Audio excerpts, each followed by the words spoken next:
इससे ज़्यादा Hardy bell और इजीली ग्रो होने वाली बेल मैंने आज तक नहीं देखी।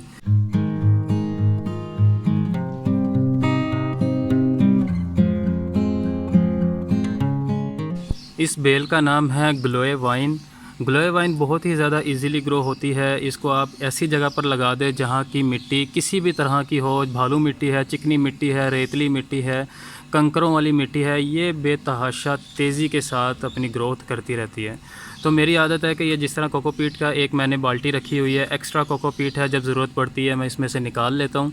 तो मैं जितने भी मेरे गार्डन के पत्ते होते हैं, टहनियाँ होती हैं, जिस तरह से ये देखें, ये इस तरह की जो टहनियाँ होती हैं, जब मैं कोकोपीट को एक्स्ट्रा को या मिट्टी को कहीं रखता हूँ तो मैं उसके नीचे इस तरह की टहनियाँ पत्तों को दबा देता हूँ ताकि वो डिकम्पोज़ हो जाएँ और वो खाद बन जाए। और जब वो प्लांट में यूज़ होता है उससे हमारे प्लांट भी हेल्दी हो जाते हैं। तो इसलिए मैंने ये एक्स्ट्रा कोकोपीट थी, काफ़ी सारी थी, मैं इसको रख रहा था एक साइड पे। तो ये बहुत सारी कटिंग थी, ये कुछ ये आलू बुखारे की, एप्पल के प्लांट की और बहुत सारे प्लांट्स की कटिंग थी जो मैंने पिछले साल की थी। और ग्लोए वाइन भी मेरे पास बहुत ज़्यादा लगी हुई है, तो मैंने उसकी भी कटिंग को इस बाल्टी के मिड में या एंड में दबा दिया था, इसलिए कि वो आहिस्ता आहिस्ता डिकम्पोज़ हो जाएंगी और फिर उससे हमारी बहुत ही बेहतरीन ऑर्गेनिक खाद बन जाएगा।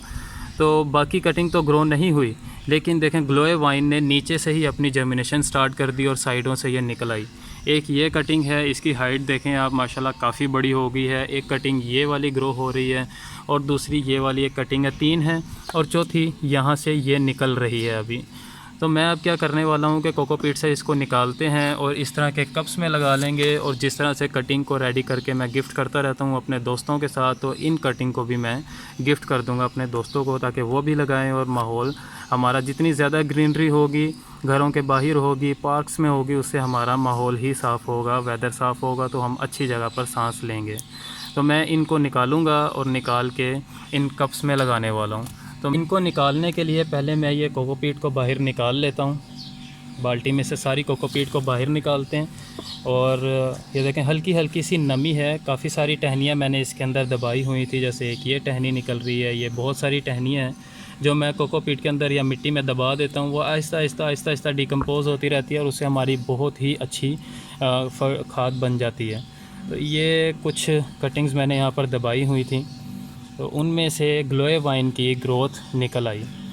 ये देखें नीचे से जड़ें ही जड़ें इसकी निकल रही हैं, काफ़ी गहराई में ये निकली है ये ग्लोए वाइन।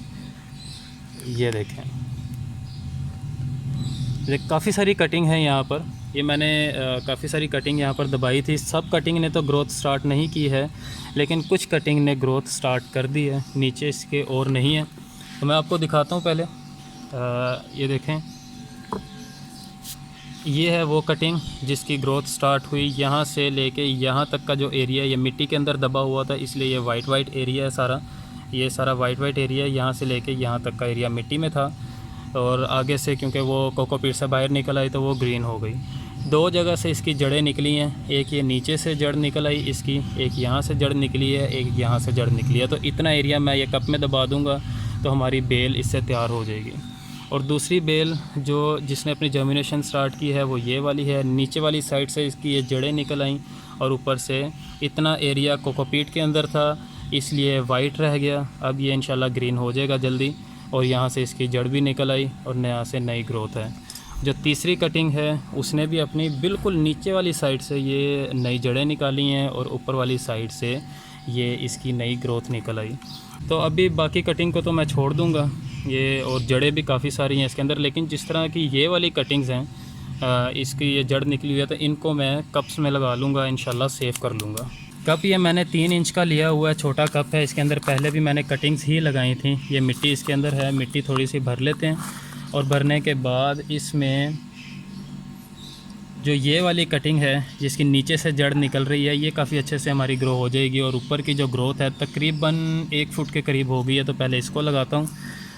बहुत ही ईज़िली ये ग्रो हो जाती है मिट्टी में, कोकोपीट में, किसी भी तरह की सोयल हो उसके अंदर ये तेज़ी से ग्रोथ अपनी स्टार्ट करती है। और ये एक ऐसी बेल है कि आप इसको अगर शेडी एरिया में भी लगाएं ना तो वहाँ पर भी ये चल पड़ती है। और ये 15 साल भी अगर आप अपने पास लगा के रखते हैं तो इसकी जो ये टहनी होती है ये नरम ही रहती है, हार्ड नहीं होती अंगूर की बेल की तरह या दूसरी बेलों की तरह ये हार्ड नहीं होती, ये सॉफ्ट ही रहती है। इसका जो मेन ट्रंक होता है वो हार्ड नहीं होता, वो सॉफ्ट ही रहता है। तो ये बड़ा शेड बनाने के लिए ज़्यादातर ये इस्तेमाल होती है कि अगर आपने अपने लॉन में, अपने गार्डन में या ऐसी जगह पर कहीं पर शेड बनाना है, उसकी छत बनानी है, तो वहाँ पर इसका इस्तेमाल ज़्यादा किया जाता है क्योंकि ये बहुत ज़्यादा घनी बेल होती है, बहुत तेज़ी के साथ ग्रो होती है। 3 महीने के अंदर अंदर आप किसी भी जगह पर इस तरह की 2-3 बेलें लगा दें तो ये तकरीबन 10 से 15 मरले का जो एरिया है वो 3 महीने के अंदर ही सारा कवर कर देगी। इतनी तेज़ी के साथ ये ग्रोथ करती है।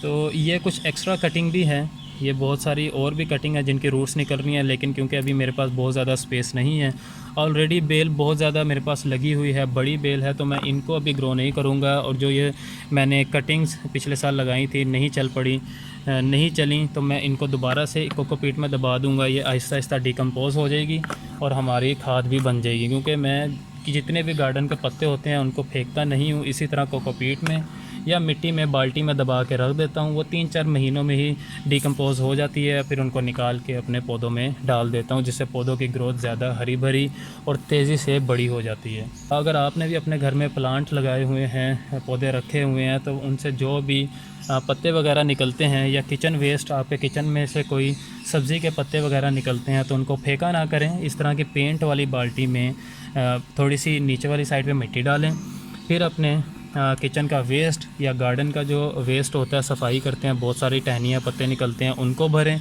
और ऊपर फिर से 1 फुट की या 1.5 फुट की कोकोपीट की या मिट्टी की लेयर लगा दें। उसको 3-4 महीनों के लिए किसी जगह पर रख दें, तो वो डिकम्पोज़ हो जाती है और उससे हमें बहुत अच्छी सी खाद भी मिल जाती है।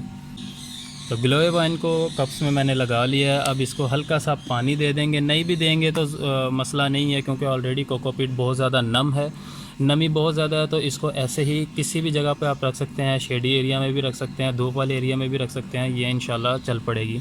लेकिन क्योंकि अभी ये वाला एरिया कोकोपीट के अंदर था, तो अगर मैंने इसको अभी से धूप में रख दिया तो ये ख़राब हो जाएगा, ये वाला एरिया सारा ख़राब हो जाएगा। इसलिए इसको शेडी एरिया में रखें, 5-6 दिनों में ये ग्रीन हो जाएगा। ग्रीन होने के बाद आप इसको धूप वाले एरिया में भी रख सकते हैं।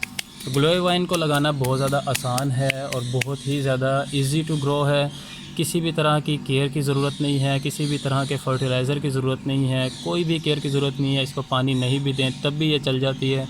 तो इस तरह के पौधे अपने घर में ज़रूर लगाएं। अगर आपके पास टाइम नहीं है प्लांट्स को देने के लिए और आप प्लांट लगाना भी चाहते हैं, तो इस तरह के हार्डी प्लांट घर में लगाने चाहिए जिनको केयर की ज़रूरत नहीं होती है।